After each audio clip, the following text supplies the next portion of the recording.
Present by Mahesh के video.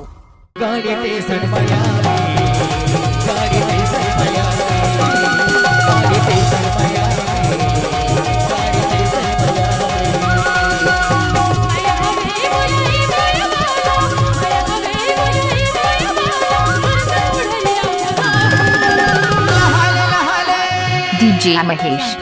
अरे मोर गाड़ी है जान थकनोनी। अरे अतका स्पीड भागे रही ना।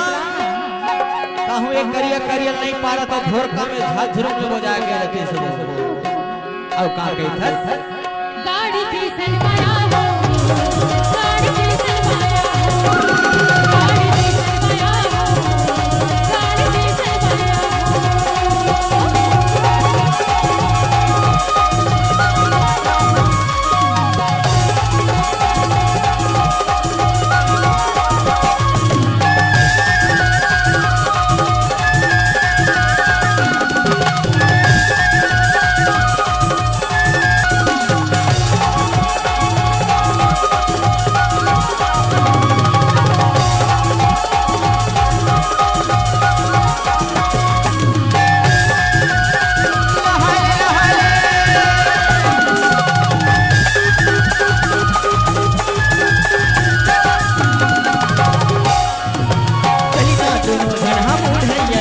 DJ Mahesh।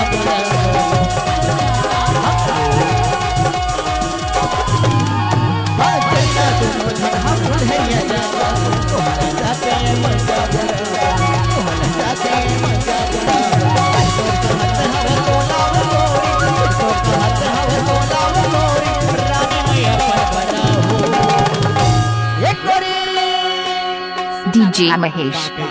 देख रहे से तो कही था गाड़ी टेशन बया गाड़ी टेशन बया गाड़ी टेशन बया